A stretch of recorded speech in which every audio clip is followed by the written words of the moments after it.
Padre y Dios del cielo, te damos las gracias por la oportunidad que nos das nuevamente de reunirnos por estos medios para estudiar tu palabra. Te pedimos, oh Dios, que nos des luz, claridad y sobre todo que hable a nuestras vidas. Esto lo agradecemos y pedimos en el nombre de Cristo, tu Hijo amado, que murió en la cruz por cada uno de nosotros y que te representó perfectamente en su nombre, en su carácter. Te pedimos estas cosas. Amén. Muy bien, quisiera comenzar con dos versículos muy conocidos, muy conocidos. El primer versículo, ¿verdad? Son dos versículos que van uno detrás del otro. Y en 1 Juan capítulo 4, versículos 7 y 8, vamos a estar leyendo los dos, el 7 y el 8. Son muy conocidos, especialmente el 8 es muy conocido. Dice 1 Juan 4, 7, dice, carísimos o amados, amémonos unos a otros, porque la caridad o el amor es de Dios. Cualquiera que ama es nacido de Dios y conoce a Dios. El que no ama no conoce a Dios, porque Dios es amor o caridad, dice esta versión, que no me encanta esa palabra, pero ni siquiera me gusta mucho en este contexto. No me gusta mucho, pero porque le resta, ¿verdad? Al amor. La palabra que aparece ahí es ágape. Dios es ágape, Dios es amor. Y es la misma que se utiliza cuando dice el que no ama. Y no sé por qué ponen amar ahí y caridad acá, pero de todos modos se conoce que lo que se está hablando es del amor. Y lo interesante de estos versículos es que empieza Juan haciendo un llamado, una exhortación, una apelación a los hermanos, a quienes él llama amados. Les dice, amémonos unos a otros. Y luego te dice la razón por qué debemos amarnos. Dice, porque el amor es de Dios.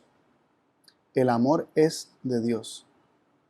Así que la razón por la que nos debemos amar unos a otros es porque el amor es de Dios.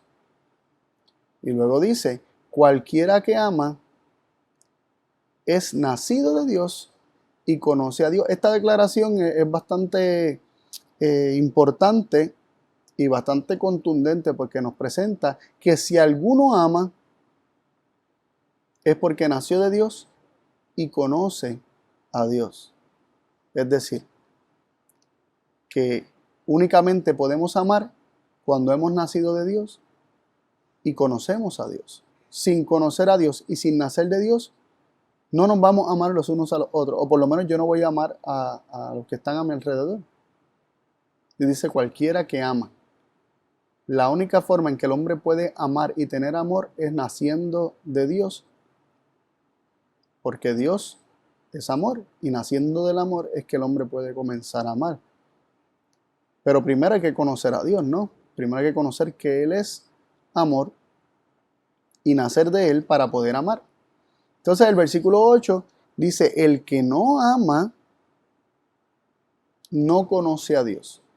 Y te da la ¿verdad? Ahí como una razón por la cual no se ama. No se ama porque no se conoce a Dios. Cuando no se ama, no se tiene un conocimiento de Dios. Se puede decir que se conoce a Dios de la boca para afuera, se puede decir que se tiene mucha teoría, se puede haber leído la Biblia, sin embargo, si no tiene amor, significa que no conoce a Dios. Puede creer que lo conoce, pero realmente no lo conoce. Y te dice porque Dios es amor. Y si conocemos a Dios, amamos. Y si no amamos, es porque desconocemos a Dios. Muy, muy interesante ese punto, ¿no? Y quisiera resaltar el hecho de que nosotros que queremos ponerle categorías queremos poner categorías de amor, ¿no? Y queremos decir, no, yo no necesariamente amo a todo el mundo, pero tampoco es que los odio, tampoco es que les deseo el mal, como que no estoy tan mal, no estoy tan lejos. Sí sé que me falta, quisiera pues amar a los que no amo, pero tampoco los odio. Y El asunto es que cuando en el ser humano está la ausencia del amor de Dios, lo que viene el temor, y este temor se manifiesta en un amor propio por encima de los demás, llevándote a tratar a tu prójimo como si no te importara. Cuando no existe el amor de Dios en el corazón, ese perfecto amor que echa fuera el temor, existe temor y existe la autodefensa y existe buscar lo propio y los intereses propios, por temor a ser dañado, por temor a ser herido, por temor a quedarte sin nada, por temor a tantas cosas, porque no se conoce, ni se comprende, ni se acepta, ni se ha perfeccionado el conocimiento del amor de Dios en nuestra vida, que nos lleva a buscar lo propio y a olvidarnos del prójimo. Y esto deja manifiesto que no hay amor por el prójimo, y esto deja manifiesto que realmente no nos importa el prójimo, no nos importa lo que le pase, siempre y cuando nosotros estemos bien. Ahí, en el mismo capítulo ahí de 1 de Juan, capítulo 4, el versículo 20, dice así: si alguien dice, yo amo a Dios, y odia a su hermano, es mentiroso. Porque el que no ama a su hermano, a quien ha visto, no puede amar a Dios, a quien no ha visto. Miren qué interesante, aquí hay dos puntos que vale la pena resaltar. El primero es que el amor de Dios es invisible y se prueba o se manifiesta en el amor al prójimo, que es visible. Por eso se dice que el que dice yo amo a Dios pero odia a su prójimo o lo aborrece, como dicen otras versiones, el que ama a Dios pero aborrece u odia a su prójimo es mentiroso. Aquí se está estableciendo que no se puede amar a Dios y odiar al prójimo y aborrecer al prójimo. Realmente esa persona está engañada diciendo que ama a Dios, pero realmente no lo ama. Porque si lo amara, se manifestaría en el amor al prójimo. La única manera en que nosotros podemos manifestar el amor a Dios, y nos lo está estableciendo este versículo, es amando a nuestro prójimo. Porque cualquiera puede decir que ama a Dios. Cualquiera puede decir que él guarda los mandamientos y creerse que los guarda, pero realmente no los está guardando porque no está amando a su prójimo. Y sabemos, ¿verdad?, que los mandamientos se resumen en el amor a Dios y en el amor al prójimo. Entonces, cualquiera puede decir eso, ¿verdad? De la boca para afuera puede salir cualquier cosa o cualquier aseveración, y la persona puede estar convencida que ama a Dios y realmente no. Porque el fruto del amor a Dios se ha de ver en el amor al prójimo. Así como la semilla y el fruto de un árbol, ¿no? Nosotros sabemos qué semilla fue la que fue sembrada y la que germinó, ¿no? Basado en su fruto. Si lo que hay es amor en el corazón hacia Dios, ese amor que es invisible, que no lo podemos probar de ninguna forma, solamente en el fruto, que es en el amor al prójimo. Así que vemos que esto es como causa y efecto, fuente y canal. Lo invisible se demuestra con lo visible, pero es como esto se da de forma natural y espontánea, como dije, la semilla y el fruto.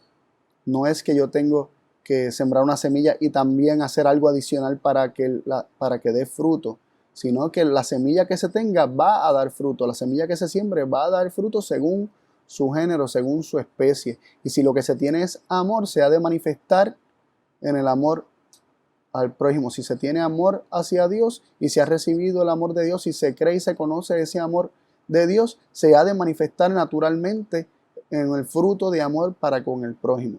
El segundo punto de este versículo del que leímos, de que, ¿verdad? Vuelvo y leo el versículo para que no se nos olvide. Si alguien dice yo amo a Dios y odia a su hermano, es mentiroso, porque el que no ama a su hermano a quien ha visto, no puede amar a Dios a quien no ha visto.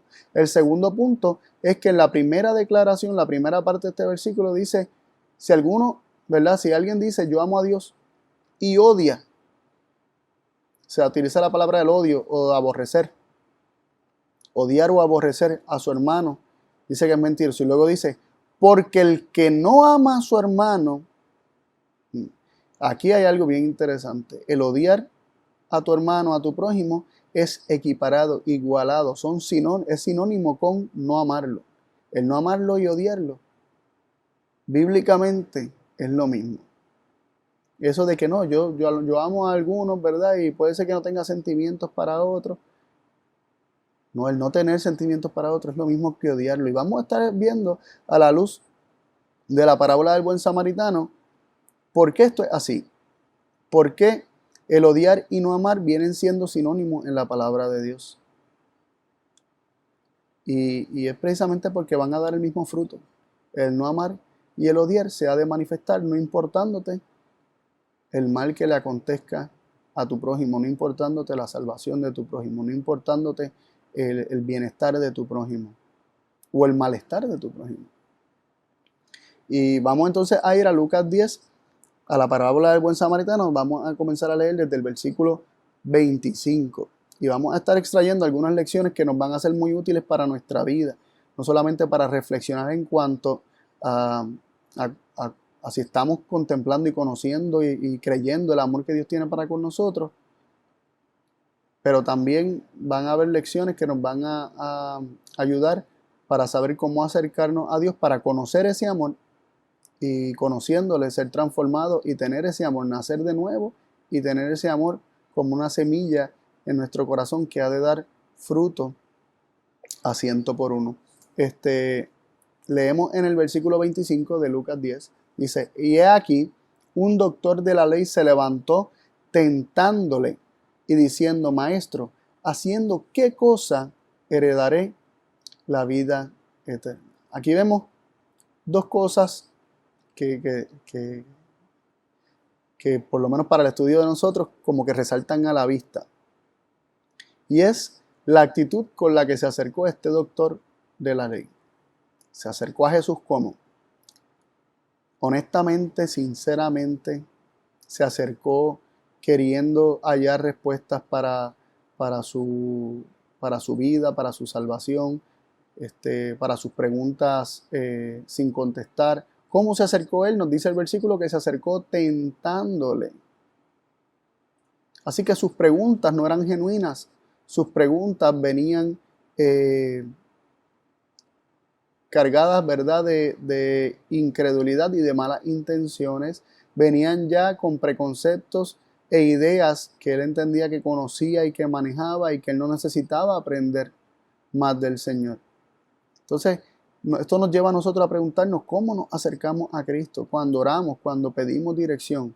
¿Nos acercamos a Él ya creyendo que sabemos la forma en que hemos de actuar o nos acercamos sinceramente y humildemente deseando aprender de Él?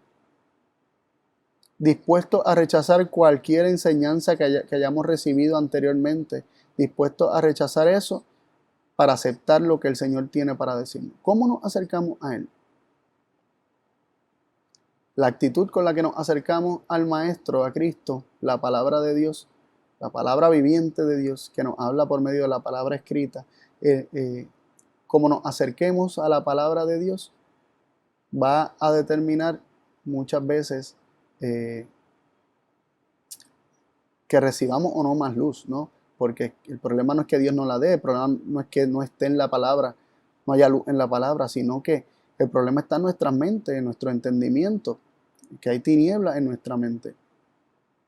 El segundo punto es que esta persona no solamente se acercó con malas intenciones o no con las intenciones correctas, no se acercó con sinceridad y humildad, sino que también se acercó con una comprensión equivocada acerca de la salvación y acerca de los pactos de Dios. Por ejemplo, se acercó diciendo, maestro, ¿haciendo qué cosa heredaré la vida eterna?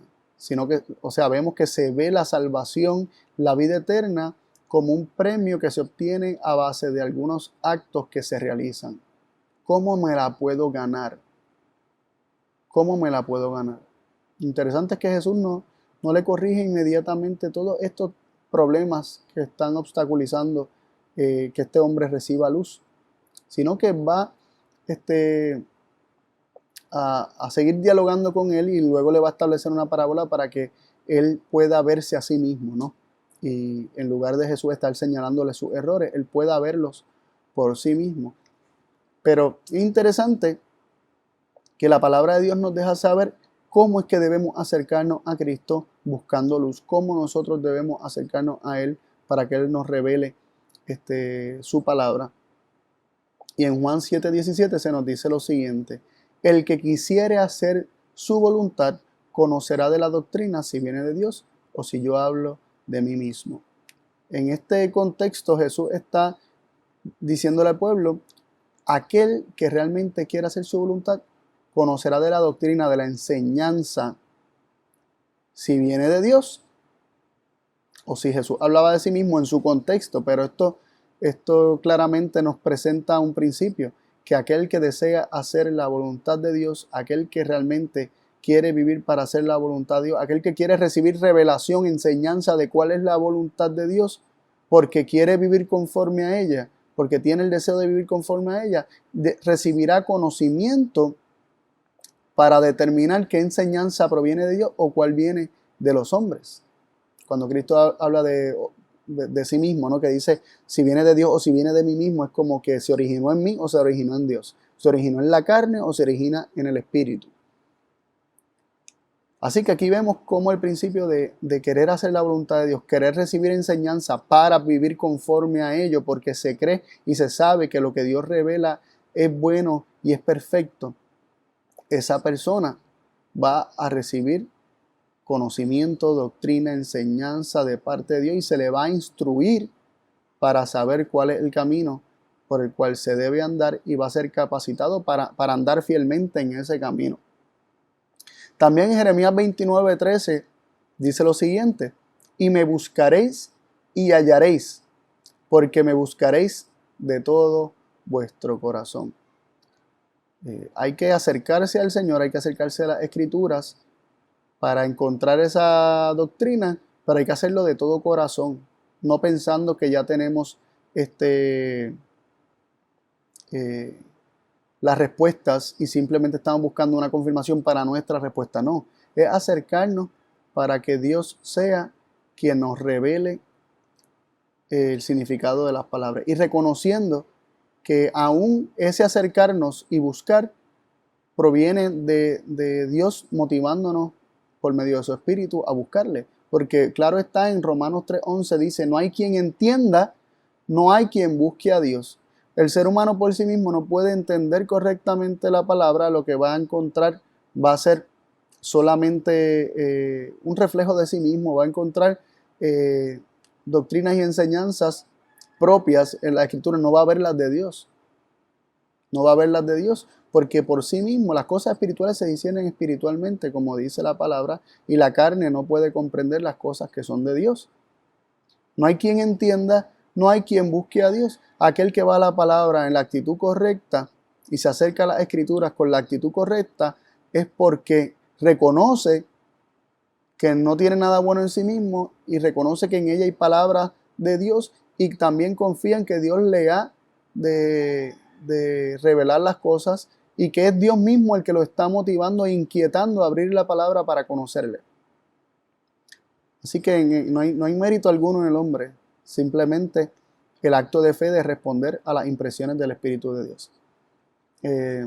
Versículo 26 de Lucas 10, en el mismo incidente, que le contestó a Jesús a este doctor de la ley que le dijo que haciendo qué cosa heredaré la vida eterna. Jesús le dijo dos cosas. Él le dijo: ¿qué está escrito en la ley? ¿Cómo lees? Y así se nos revela que no solo es importante lo que se lee, porque dijo: ¿qué está escrito en la ley? Es decir, remitió el hombre a las Escrituras, a la palabra de Dios, a la ley de Dios. ¿Qué está escrito en la ley? Es importante lo que se lee, pero no es eso solamente. Jesús le dijo que es importante también cómo se lee la ley. Cómo se lee la ley. Así que nosotros podemos no solamente decir, es ver lo que dice y dónde está y todo eso. Hay que tener en cuenta cómo se está leyendo, cómo se está estudiando, cuál es el acercamiento. Y tiene que ver con la actitud, como mencionamos ya, pero también tiene que ver con con los métodos de interpretación que estamos aplicando. Estamos trayendo todo sobre la mesa, estamos considerándolo todo, estamos picking and choosing, tú sabes, estamos como que seleccionando las porciones solamente que nos convienen, o lo estamos poniendo todo sobre la mesa y permitiéndole a Dios que armonice para nosotros toda esa escritura, haciendo de cada uno de los versículos verdad, sin cancelar uno, sin cancelar otro, sin omitir ninguno, sin dejar nada afuera. Todo trayéndolo y dejando que la misma Biblia se interprete a ella. Es importante considerar cómo se lee, y de eso hicimos tema anteriormente. Ahora, aparte de ese punto, Jesús le dice a este hombre, ¿verdad? Bueno, eso más adelante en cuanto a basado en la respuesta de este hombre, pero este hombre le dio una respuesta. En el versículo 27 vemos que el doctor de la ley le da una respuesta a Jesús de qué es lo que está escrito en la ley y cómo la interpreta él. Y la interpretó bien, en teoría, ¿no? ¿Verdad? Leemos el versículo 27. Y él respondiendo dijo, amarás al Señor tu Dios de todo tu corazón, de toda tu alma y de toda tu fuerza y de todo tu entendimiento, y a tu prójimo como a ti mismo. Así que el doctor en la ley le resumió a Jesús la ley de Dios en estos dos mandamientos: el amor a Dios, ¿verdad? Con todas las fuerzas, con toda el alma, con todo el entendimiento, con todo el corazón, pero también el amor al prójimo como a uno mismo. Y Jesús le dijo, bien has respondido, haz esto y vivirás. Y luego, este doctor en la ley le hizo una pregunta a Jesús, buscando justificarse, buscando excusarse, porque de alguna forma el hombre es confrontado con su amor hacia el prójimo y con su amor hacia Dios, ¿no? Jesús le dijo, haz esto, ama a Dios, ama al prójimo. Y ese es todo el cumplimiento de la ley, como también dice Pablo. Dice en el versículo 29 que este doctor en la ley, queriendo justificarse a sí mismo, dijo a Jesús, ¿y quién es mi prójimo? ¿Quién es mi prójimo? ¿Quién es mi próximo? ¿Quién es el que está a mi lado? La misma palabra prójimo es como vecino, ¿no? ¿Quién es mi vecino? ¿Quién es el que está a mi lado? ¿Quién es el que está próximo a mí? Y resulta evidente, es todo el que esté cerca de ti, es toda la persona que, sea que lo conozca o no lo conozca, pero si está a tu lado, ese es tu prójimo. Todo el con el cual tú interactúas. Y es que existía mucho racismo, mucho prejuicio racial, discrimen entre naciones, siempre ha existido, pero de manera particular los judíos, sintiéndose superior a las demás naciones por tener unas revelaciones y unos oráculos dados por el Dios viviente, pues eso lo hacía llevarse a creerse superior a los demás y tendían a menospreciar a la gente de otros pueblos. Y se hace esa pregunta, ¿yo tengo que amar a los romanos? ¿Yo tengo que amar a mis opresores? Esto lo estoy trayendo ¿verdad? Comparándolo con las enseñanzas de Jesús en el Sermón del Monte, donde nos enseñó a amar a nuestros enemigos, a orar por ellos, a hacerle bien a los que nos maldicen, a poner la otra mejilla. Y este hombre justificándose tratando de justificarse porque no amaba a su prójimo, no amaba aún a sus enemigos, no amaba aún a los extranjeros, le hace esa pregunta a Jesús, ¿y quién es mi prójimo? Y la misma ley, la cual él citó, diciendo que, ¿verdad?, que la ley se resume en amar a Dios por sobre todas las cosas y al prójimo como a uno mismo, la misma ley dice lo siguiente. En Levíticos 19:18 dice así: no te vengarás ni guardarás rencor a los hijos de tu pueblo, mas amarás a tu prójimo como a ti mismo. Yo soy el Señor. Ahí se nos dice que debes amar a los hijos de tu pueblo. No te vengarás de ellos, sino que los amarás. Y entonces ellos podían a lo mejor amarrarse a ese versículo y decir, al que yo tengo que amar es más que a los hijos de mi pueblo, a mi propia nación. Yo no tengo por qué amar a otras naciones circundantes, a mis opresores. Yo solamente tengo que amar a las naciones de mi pueblo, a los hijos de mi pueblo, y mi prójimo es aquellos que son hijos de mi pueblo. Sin embargo, en el mismo capítulo de Levítico, en la misma ley, en la misma Biblia, está el versículo 34 en Levítico 19. Y dice así el versículo 34: como a un natural de vosotros tendréis al extranjero que peregrinare entre vosotros, y ámalo como a ti mismo, porque peregrinos fuisteis en la tierra de Egipto. Yo soy el Señor vuestro Dios. La misma ley que mandaba amar al hijo de su pueblo es la misma ley que manda amar al peregrino, al extranjero, y a tenerlo como por natural.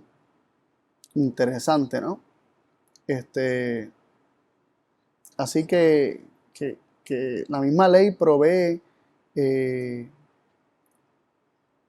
los medios, o provee la información necesaria para que todo aquel que lea la Escritura se dé cuenta que su prójimo es cualquier persona que esté a su lado, sea natural de su pueblo o sea extranjero, lo debe amar. Ese es su prójimo y hay que amarlo. Pero como hemos visto, el amor no se puede mandar, y más adelante vamos a mencionar esto, pero el amor no se manda, no se exige. Uno no dice, pues voy a amar y ya ama. Esto es algo que tiene que nacer en el corazón, y solamente ocurre cuando conocemos el amor de Dios y lo recibimos y nacemos de Dios, que es amor. También, después de leer estos versículos de Levítico y las palabras de tanto del doctor de la ley como de Jesús, nos hacemos la pregunta: ¿qué es amar al prójimo como a uno mismo? ¿Qué es amar al prójimo como a uno mismo? Y buscando las Escrituras, comparando un texto con otro, nos damos cuenta que Jesús definió cómo es que Él desea que se amen los seres humanos entre ellos, ese amor de prójimo, ¿no? De próximo. Y en Juan 15:12 leemos lo siguiente: este es mi mandamiento, que os améis los unos a los otros como yo os he amado. Entonces, amar al prójimo como uno mismo realmente no significa que tenemos que amarnos a nosotros primero para luego amar al prójimo, porque eso siempre nos va a llevar a darnos prioridad a nosotros por encima del otro. Y eso es un amor egoísta, eso es un amor centrado en el yo. Y eso no es lo que Cristo quiso enseñar. Cristo quiso enseñar que debemos amarnos los unos a los otros como Él nos amó. ¿Y cómo Él se amó? Él se entregó a sí mismo por cada uno de nosotros. Un amor sacrificado, un amor que puso el bienestar propio a un lado, buscando el bienestar de otros, ¿no? Y muchas veces el creer que tenemos que amarnos a nosotros mismos primero para poder amar a otros, nos estorba precisamente en este aspecto, nos impide que tengamos un amor autosacrificado. Así que Jesús nos llama a amar a los demás como Él nos ha amado a nosotros. Como yo he sido amado, así debo amar al otro. Debo estar dispuesto a entregar mi vida por cualquiera. No buscar lo mío primero para si sobra algo, dárselo al prójimo. No. Hay que poner la vida del otro en primer lugar. Juan 13:34 se confirma también esto. Un mandamiento nuevo os doy, que os améis unos a otros como os he amado, que también os améis los unos a los otros. Y Jesús dice un mandamiento nuevo, pero realmente no era nuevo. Lo que pasa es que ahora había una manifestación del amor que Cristo había tenido para con ellos. Ahora ellos tenían un mejor concepto de lo que era el amor autosacrificado. Y Jesús les está diciendo: ámense los unos a los otros como yo os he amado. Yo soy el estándar, yo soy el ejemplo de lo que significa amar a tu prójimo como a ti mismo. También seguimos leyendo en Lucas, ¿verdad?, acerca de qué pasó después de esta conversación, cuando él le preguntó, ¿verdad? Resumimos hasta ahora. Viene el doctor de la ley y le dice, tentándole, ¿verdad? No sinceramente: maestro, ¿qué haré? ¿Qué cosa tengo que hacer para heredar la vida eterna? Y Jesús le dice: ¿qué está escrito en la ley? ¿Cómo lees? Y él le dice: bueno, amar a Dios, ¿verdad? Con toda tu alma, con toda tu mente, con todo tu corazón, con todo tu entendimiento, y a tu prójimo como a ti mismo. Y Jesús le dice: bien has respondido, haz esto y vivirás. Y él, buscando excusarse, le dice: pero ¿quién es mi prójimo? Y Jesús, en respuesta a esa pregunta que le hizo, ¿quién es mi prójimo? Jesús le da esta parábola y leemos el versículo 30 en adelante hasta el 37. Versículo 30 dice, y respondiendo Jesús dijo, un hombre descendía de Jerusalén a Jericó y cayó entre ladrones, los cuales le despojaron e hiriéndole se fueron dejándolo medio muerto. Paremos ahí un momentito. Veamos lo que sucedió. Un hombre descendía de Jerusalén a Jericó. Iba bajando. Jericó quedaba al sur de Jerusalén.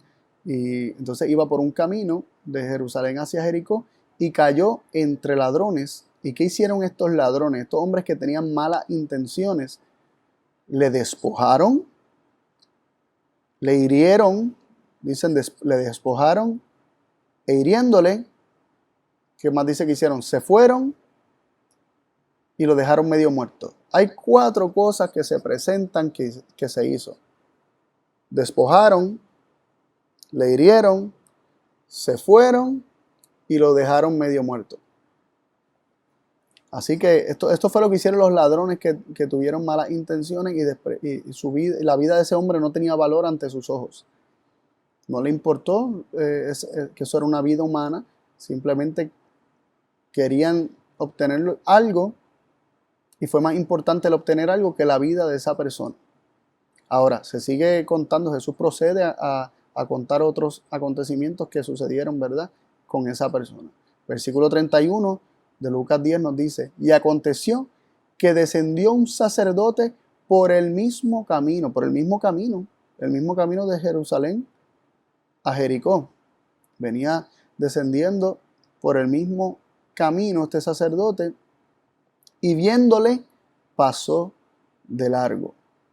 Este sacerdote vio a este hombre tirado en el suelo, moribundo, malherido, y dice que le vio y pasó de lado, siguió por su camino. Y luego dice en el versículo 32, asimismo un levita, llegando cerca de aquel lugar y viéndole, pasó de lado. Es interesante porque el sacerdote se nos presenta como viéndolo y pasando de largo. Se nos da un detalle en cuanto al levita. Dice que llegando cerca, es como si se acercara a ver, a curiosear, a ver qué era aquello que estaba allí tirado, a ver qué era aquel hombre, a ver cómo estaba. Lo vio, a lo mejor dijo, ay bendito, y siguió. Digo a lo mejor porque no nos lo dice la escritura. Dice que se acercó, pero siguió. Su agenda, su bienestar, su comodidad valía más que la vida de aquel hombre. Y se nos dice que tanto el sacerdote como el levita, viéndole, pasó de lado. Se utilizan los dos mismos términos. Viéndole, pasó de lado. Bien, bien interesante, ¿no? Y aquí hay un punto que tenemos que resaltar. Los ladrones lo hirieron, ¿verdad? Perdón, lo despojaron, lo hirieron, se fueron y lo dejaron medio muerto. Estas 4 cosas hicieron. El sacerdote tenía malas intenciones para aquel hombre que estaba herido. Lo odiaba. No, porque posiblemente ni lo conocía. Pero no tenía amor. Y al no tener amor, en la falta de amor, la falta de amor de este sacerdote y de este levita por este hombre que estaba herido, lo llevó a hacer 2 de las cosas que hicieron los ladrones que tuvieron malas intenciones para con este hombre y que perpetraron este acto de violencia. Se fueron, porque lo vieron allí, pero se fueron y lo dejaron medio muerto. Veamos que de las 4 cosas, ellos hicieron 2 de ellas. Se fueron y lo dejaron medio muerto. En otras palabras, son cómplices. En cierta forma, no fue que aportaron a que ellos hicieran aquello otro, pero participan de 2 de las 4 acciones que los que le hicieron daño realizaron. Y esto vemos cómo la indiferencia y la falta de amor se manifiesta y dan los mismos frutos que que las de aquellos que odian y aborrecen. Aquellos que no tienen en cuenta la vida humana, ni les importa el prójimo. La falta de amor ha de dar el mismo fruto. Porque si yo odio a alguien y esa persona tiene una necesidad, yo no la voy a suplir. Y si yo no la amo, tampoco la voy a suplir. Aunque yo diga que no lo odio porque ni le conozco posiblemente. O diga que no tengo sentimientos para con esa persona. Y esto es un ejemplo de cómo la falta de amor y el odio es lo mismo bíblicamente porque dan el mismo fruto. No dan fruto de amor. No hay actos de misericordia. No hay compasión. Sin embargo, se nos contrasta estos ejemplos con el del buen samaritano, y dice el versículo 33, y un samaritano que transitaba viniendo cerca de él y viéndole, fue movido a misericordia. Él sintió la miseria de aquel que estaba herido. Y llegándose, se acercó, ¿verdad? Según se acercó, ¿qué fue lo que hizo? Hizo 4 cosas. Dice que vendó sus heridas echándole aceite y vino, poniéndole sobre su cabalgadura, le llevó a un mesón y lo curó. Ahí vemos que hizo 4 cosas para contrarrestar el mal que había recibido. Vendó sus heridas echándole aceite y vino, lo puso en su cabalgadura, le llevó a un mesón y lo curó. El amor te lleva a buscar sanar la herida. El amor te lleva a buscar hacer algo para aliviar la carga del otro, para aliviar el dolor del otro. Eso es lo que hace el amor. El amor siente misericordia, el amor siente compasión. El amor es movido a misericordia. No solamente quedó ahí, sino que se aseguró de que este hombre recibiera las atenciones necesarias, porque nos dice en el versículo 35, y al otro día al partir sacó 2 denarios y los dio al huésped y le dijo, cúralo y todo lo que gastares de más, cuando yo vuelva, te lo pagaré. Así que proveyó para que se cuidara y se terminara de sanar a este hombre que había sido despojado, herido, había sido dejado en condición crítica, medio muerto. Y Jesús le dice la siguiente pregunta al doctor en la ley. ¿Quién pues de estos 3 te parece que fue el prójimo de aquel que cayó entre ladrones? Y él dijo, el que usó con él de misericordia. Entonces Jesús le dijo, ve y haz tú lo mismo. Jesús fue muy sutil, y si nosotros no examinamos bien esta parábola, no nos damos cuenta de algo que hizo Jesús. ¿Cuál fue la pregunta del doctor en la ley para justificarse o para excusarse? ¿Quién es mi prójimo? Pero Jesús termina haciéndole una pregunta, o sea, distinta a la que él hizo. Él invirtió la pregunta para dejarle saber que él estaba haciendo la pregunta equivocada. Jesús le dijo, ¿quién pues de estos 3 te parece que fue el prójimo de aquel que cayó entre ladrones? En lugar de estar preguntando quién es mi prójimo, Jesús está confrontando a este doctor en la ley para que él se pregunte, ¿de quién soy yo prójimo? Porque miren que la pregunta es, ¿cuál fue el prójimo del que cayó entre ladrones? ¿Cuál fue el prójimo? No de quién, no que quién consideró al que cayó entre ladrones como prójimo. Esa no fue la pregunta que Jesús hizo. La pregunta es, ¿quién fue el prójimo? Y luego él dijo, el que usó con él de misericordia. Y Jesús le dijo, ve y haz tú lo mismo. En otras palabras, Jesús nos está llamando a dejar de preguntarnos quién es mi prójimo para saber a quién es que tengo que amar, sino que se supone que nuestro prójimo sea todo. Pero en lugar de estar preguntándonos eso, preguntémonos de quién soy yo prójimo, cómo yo puedo ser un buen prójimo, cómo yo puedo tener misericordia de otro y ser un buen prójimo para el otro. Entonces, se le exhorta a que él vaya y haga lo mismo, que él tenga misericordia, que viva teniendo misericordia de los demás, que donde quiera que vea necesidad, sea de la nación que sea, que tenga misericordia, porque es interesante que este hombre que cayó entre ladrones, no se nos menciona su nacionalidad, se da ¿verdad? Muchas veces creemos que era judío, y puede ser que sí lo sea, pero sí se menciona la nacionalidad del samaritano, porque no tenemos un nombre, simplemente se nos dice que era un samaritano. Pero el samaritano lo ayudó sin importar de dónde era, muy posiblemente era un judío. Y los de su propia nación no tuvieron misericordia de él, pero este samaritano sí fue movido a misericordia. No estemos mirando a la gente ni por religión, ¿verdad? Mirando su religión, su partido político, sus creencias. Este hombre no le preguntó, el samaritano no le preguntó al hombre herido qué creía para ver si lo ayudaba o no, si valía la pena salvarlo. Ni siquiera le preguntó si creía en Dios, si le servía, si tenía alguna conciencia moral.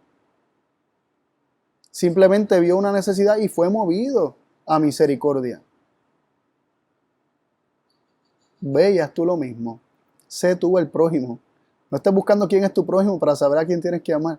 Sé tú el prójimo de aquel que necesita. Sé tú el próximo, el que esté justo a su lado para ayudarlo cuando necesite. En 1 Juan 4:20, que lo leímos ahorita, volvemos a repasarlo. Si alguno dice yo amo a Dios y odia a su hermano, es mentiroso, porque el que no ama a su hermano, a quien ha visto, no puede amar a Dios a quien no ha visto. Muy interesante, ¿no? Aquello que hagamos con los que están a nuestro alrededor, el amor que le demos a los que están a nuestro alrededor, va a dar testimonio de si verdaderamente amamos a Dios o no lo amamos. Mateo 25:40 dice, y respondiendo el rey les dirá, de cierto os digo que en cuanto lo hicisteis a uno de estos mis hermanos pequeñitos, a mí lo hicisteis.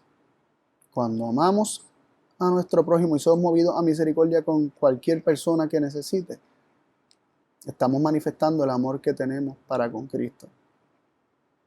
También en Mateo 25:45 dice, entonces le responderá diciendo, de cierto os digo que en cuanto no lo hicisteis a uno de estos pequeñitos, tampoco a mí lo hicisteis. Si nos cohibimos de ayudar, si nos cohibimos de amar, si no amamos a nuestro hermano y por lo tanto como no amamos nos vamos y lo dejamos medio muerto, lo mismo estamos haciendo con Cristo. Es decir, no amamos a Cristo. Y esto confronta, ¿no? Y a mí me confrontó esta realidad porque en un momento dado, mientras analizaba estas cosas, de hecho la primera vez que prediqué sobre este tema, hace algunos años atrás, fue bajo una confrontación muy grande porque yo estaba teniendo y albergando sentimientos no bonitos para con una persona. Yo sentía que la persona me había calumniado, yo sentía que la persona no era honesta, yo sentía que la persona había hecho cosas deshonestas y me costaba saludarla, me costaba, yo quería ser amable, yo quería ser cortés con la persona, pero sentía que era fingido, ¿no? Me daba coraje y cuando la gente hablaba bien de esa persona, yo me incomodaba porque yo sabía cosas que la gente no sabía y sentía la tentación de exponer a la persona y dejarle a otras personas saber que esa persona no es lo que aparentaba. Y yo sentía este sentido de hacer justicia propia, ¿no? Y un día estudiando este tema, en mi corazón, o sea, Dios permitió que escudriñara mi corazón, que yo viera que yo no tenía amor por esta persona y era como que hasta quería que fuera expuesta y que fuera expuesto a vergüenza. y que todo el mundo supiera lo que hacía y lo que era. Y comencé a llorar profundamente porque me di cuenta que yo no tenía amor por esta persona. Y, en llanto, entre lágrimas, le confesé al Señor esto. Y le confesé algo más profundo y más doloroso de confesar. Señor, yo reconozco que si no amo a mi prójimo, significa que no te amo a ti. Porque claramente no se puede amar a Dios, no se puede, no es cierto, es una mentira que te amo si no amo a mi prójimo. Y no quiero ser más mentiroso. Y entre lágrimas le confesé al Señor algo muy doloroso para mí decir. Le dije, Señor, yo no te amo, pero quiero amarte. No te amo, pero quiero amarte, pero tienes que sanar mi corazón. Tienes que poner amor donde no lo hay. Yo sé cómo tú me has amado incondicionalmente y yo quiero amar a esta persona, pero no me nace, no me sale naturalmente. Sana mi corazón y quita toda amargura, toda raíz de amargura y que solamente esté en mi corazón la semilla del amor, de tu amor, para que ese sea el único fruto que haya en mi vida. Y, y estuve orando por eso varios días, pero ese día sentí paz después de que oré y que lo entregué en las manos del Señor. La próxima vez que me encontré a la persona, la abracé. La abracé y la abracé profundamente.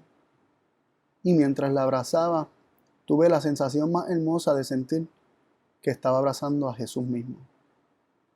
Y mientras tenía eso en la mente, más lo abracé. Más me aferré a esa persona. Yo creo que hasta la persona quedó sorprendida del abrazo que le di. Y, y fue hermoso para mí sentir eso porque sentía que estaba abrazando a Jesús y de hecho me miro a la mente el pensamiento como si Jesús me hablara a la mente diciéndome como que gracias por ese abrazo. Eh, y, y, y sentí que mi corazón sano. Pero si yo no confesaba mi necesidad, si yo seguía cegando a mí mismo y haciéndome creer que yo no tenía la necesidad de confesar mi falta de amor para con Dios, manifestada en mi falta de amor para con mi prójimo, no, yo no hubiese sanado, porque es necesario que nosotros confesemos nuestro pecado para que el Señor nos libre de él y pueda poner su amor en nuestro corazón y nos limpie de la maldad que hay en nuestro corazón. Si no, la maldad, la falta de amor va a seguir ahí en nuestro corazón. En Primera de Juan, capítulo 1, verso 9, se nos dice, si confesamos nuestros pecados, Él es fiel y justo para que nos perdone nuestros pecados y nos limpie de toda maldad. Si nosotros confesamos nuestro pecado de falta de amor, no solo al prójimo, porque eso implica también nuestra falta de amor hacia Dios, si nosotros lo confesamos, queriendo un cambio, una transformación, entonces Él es fiel y justo para perdonarnos de nuestro pecado y limpiarnos de esa maldad, de toda nuestra maldad. Y esa maldad es la falta de amor. El amor no lo podemos fabricar o producir. El amor es el resultado de la contemplación del amor de Dios hacia nosotros. Nos dice en 1 Juan 4:10, en esto consiste el amor. No porque nosotros hayamos amado a Dios, sino que Él nos amó a nosotros y ha enviado a su Hijo para hacer aplacación por nuestros pecados. El amor no consiste en nosotros amar a Dios, sino en que Él nos amó a nosotros primero.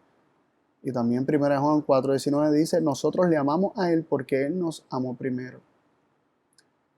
Así que si nosotros conocemos, entendemos, creemos en ese amor que Dios ha tenido para cada uno de nosotros y lo contemplamos, vamos a recibir esa semilla de amor en nuestro corazón que ha de dar fruto de amor. Segunda de Corintios 3:18 dice, por tanto todos nosotros, puestos los ojos como en un espejo en la gloria del Señor, con cara descubierta, somos transformados de gloria en gloria en la misma semejanza como por el Espíritu del Señor. En la medida que contemplamos ese amor, que es la esencia del carácter de Dios, es la gloria de Dios, y lo contemplamos en el rostro de Jesucristo, y lo contemplamos a cara descubierta y tenemos los ojos fijos ahí, vamos a ser transformados en la misma imagen y ese amor va a ser perfeccionado en nuestra vida. Que recibamos cada día mayores revelaciones, que vayamos todos los días a la palabra buscando mayores revelaciones del amor de Dios, y contemplando ese amor, nuestras vidas puedan ser transformadas y sea una realidad en nuestra vida, que amamos a Dios por sobre todas las cosas y a nuestro prójimo como a nosotros mismos. Dios nos bendiga.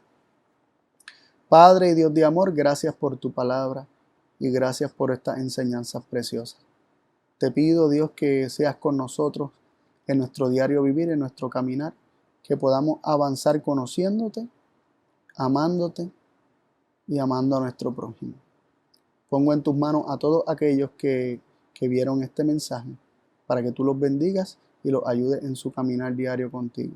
En el nombre de Cristo Jesús te lo agradezco y te lo pido todo. Amén.